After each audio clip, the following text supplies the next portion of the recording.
Sophie, the Duchess of Edinburgh, has never been known for creating drama. Yet the way she has acted, and the comments she has made over the years, paint a very revealing picture when it comes to Meghan. From her response to the Oprah interview to the way she tried to help Meghan behind the scenes, every moment adds another piece to the story. Today, we're taking a closer look at what Sophie actually said, what she chose to do, and what those actions may really suggest. When Meghan joined the royal family through her marriage to Harry, Queen Elizabeth reportedly understood that adapting to royal life would not be easy. She believed Meghan would face a steep learning curve and would struggle to understand the traditions and expectations of the monarchy on her own. Because of that, the Queen personally suggested that Sophie would be the ideal person to guide her through the transition. Sophie was not chosen simply because she was well-liked. She was chosen because she had once walked the very same path. Like Meghan, Sophie entered the royal family as someone from outside royal circles. She had to learn every custom, every rule, and every responsibility from the beginning.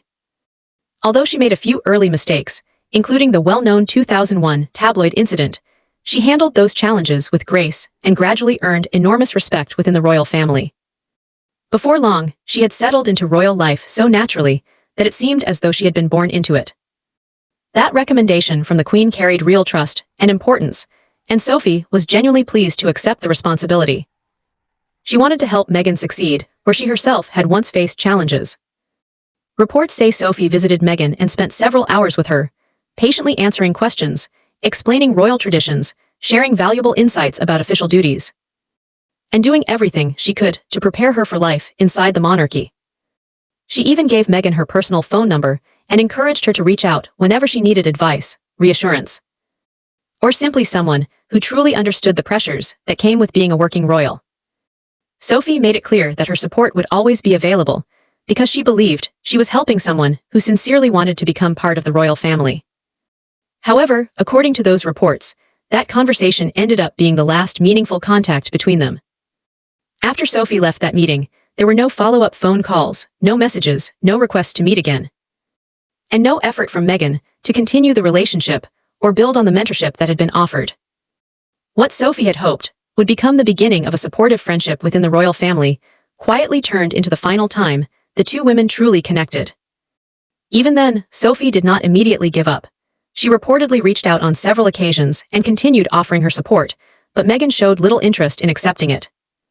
Later, when Meghan was asked why she had not relied on anyone else for guidance, she replied, "I have Harry. That's all I need." Many critics questioned that response, pointing out that Harry himself had never needed to learn royal traditions in the same way, including formal customs such as curtsying. Especially after Meghan publicly joked about bowing to the Queen while Harry smiled beside her.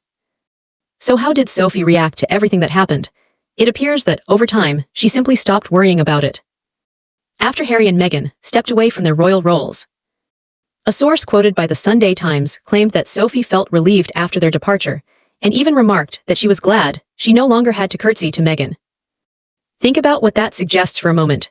This is Sophie we are talking about, someone widely known as one of the calmest, most diplomatic, and most level-headed members of the royal family.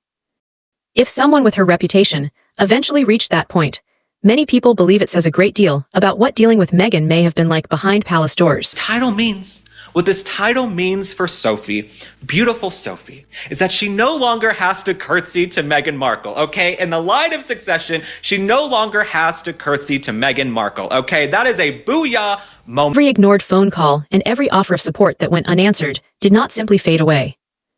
Instead, those moments quietly piled up over time, until the strain between them became increasingly difficult to ignore. By the time Commonwealth Day 2020 arrived, which marked Meghan's final official engagement as a working royal, it was clear that something had changed in the relationship between the two women. Sophie, who had always been known for her kindness, patience, and willingness to help, no longer appeared interested in continuing those efforts.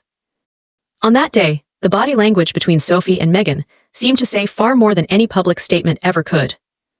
Throughout the Commonwealth service, Sophie appeared reserved, emotionally detached, and far from enthusiastic. Her upright posture, the way she kept her attention elsewhere, and the limited interaction between them all gave the impression that there was very little warmth remaining. Then came the moment that many people focused on afterward, the brief but memorable exchange of eye contact. Sophie eventually looked directly at Meghan and held her gaze without immediately looking away. Meghan, in response, quickly lowered her eyes, broke the eye contact, and her smile appeared to disappear almost instantly. To many observers, that short exchange reflected the tension that had reportedly developed between them over time. Some commentators interpreted the moment as a sign that whatever understanding or goodwill may once have existed had largely disappeared, leaving little indication that either side was interested in rebuilding the relationship. The gathering of the so-called Fab Four has since been described by some as a public relations disappointment, with reports claiming that Harry and Meghan received a noticeably cool reception at Westminster Abbey. According to those accounts, the atmosphere reflected an existing personal divide rather than a single awkward moment. Even as the service came to an end, many believed the tension remained visible. Meghan was seen moving across the rows of chairs in an apparent effort to catch up with William and Catherine, rather than leaving alongside Sophie and Edward. That decision attracted considerable attention because some royal watchers argued it went against the usual expectations of royal protocol, since the Sussexes were already scheduled to leave after the Cambridges.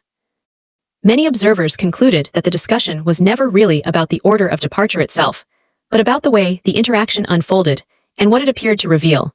Duke and Duchess of Cambridge and the Duke and Duchess of Sussex, as we've heard this afternoon, this the last time they will appear in public before stepping back as senior members. Reported tension between them appeared to reach an even higher level after Harry and Meghan's widely discussed interview with Oprah Winfrey. Following the broadcast, Sophie and Prince Edward were approached by reporters and asked for their reaction to everything that had been said. Rather than offering a direct comment or engaging with the controversy, they responded in a way that many people interpreted as subtle but unmistakable shade. Their reply was simply, "Oprah who? What interview?" The brief response immediately attracted attention because, instead of addressing the claims made during the interview, they appeared to dismiss the entire conversation. A reaction that many royal commentators viewed as one of the strongest nonverbal messages they could have delivered without saying anything more. With the Telegraph recently, the couple joked, "Oprah who?" and "What interview?" in response to the fallout from the March TV special. Sophie did not leave the matter there. During an interview with The Telegraph she made another comment that many people viewed as a subtle but pointed response. She said, "If you're not into chat shows, there's no reason why you should know who she is."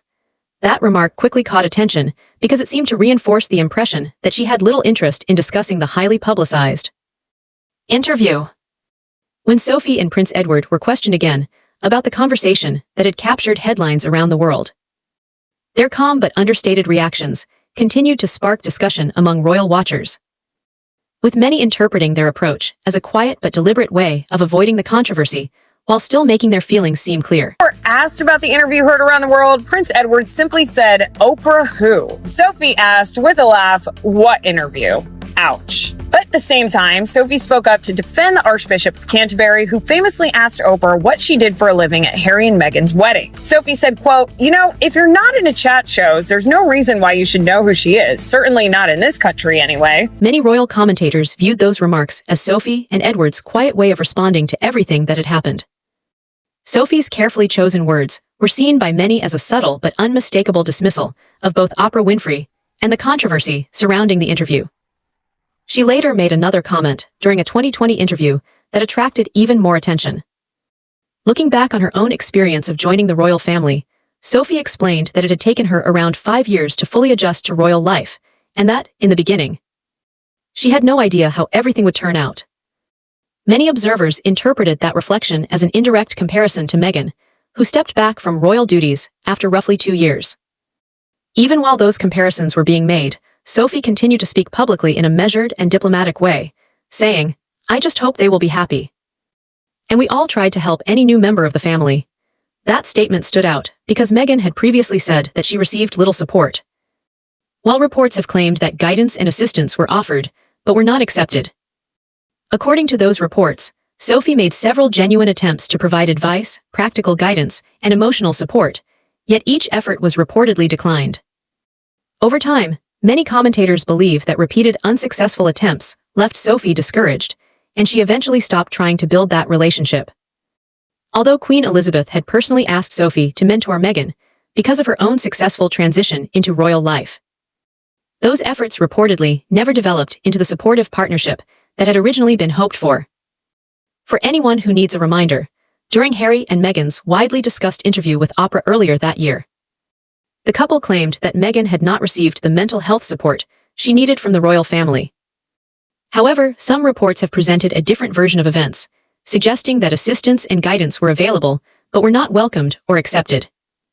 According to those accounts, once those efforts came to an end, Meghan's adjustment to royal life became increasingly difficult, and before long, she and Harry stepped away from their roles within the monarchy. Meghan Markle is in no way looking for your love or approval. According to The Telegraph's Bryony Gordon, the royal says she is not seeking people's affection and, quote, doesn't want people to love her. She just wants them to be able to hear her. She's even looking to distance herself from royal protocol and formalities when on a... Meghan once said that she did not need everyone to love her and that all she really wanted was for people to hear her.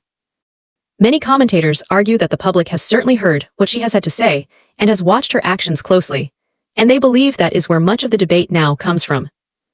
According to that viewpoint, many people were also pleased for Sophie after Harry and Meghan stepped away from their royal roles, because their departure allowed long-expected royal changes to move forward. Sophie and Prince Edward were later given the titles of Duke and Duchess of Edinburgh, positions that carry a long royal tradition and significant historical importance.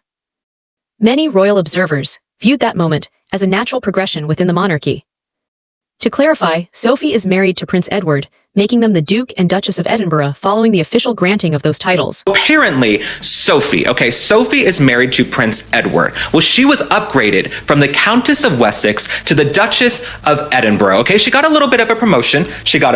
This is a big deal. But let me tell you why it's important. So both Queen Elizabeth and Queen Camilla previously held this title. But what this title means for Sophie, beautiful Sophie, is that she no longer has to curtsy to... And that brings us to the end of the story. Throughout everything that happened, Sophie never raised her voice or sat down for public interviews to express her frustrations. She simply did not seem to feel the need to. Many people see Sophie as someone who sincerely offers her support, but if that kindness is turned away, she quietly accepts it, carries on with dignity, and allows her actions to speak for themselves. That approach has become one of the qualities many royal watchers admire most about her. Now it is your turn to share your opinion. Do you think Sophie was simply being polite and reserved, or do you believe her actions and carefully chosen words revealed exactly how she felt without ever having to say it directly? Let us know what you think in the comments below. If you enjoyed this video, be sure to like, share, and subscribe for more updates. Thanks for watching, and we will see you again in the next video.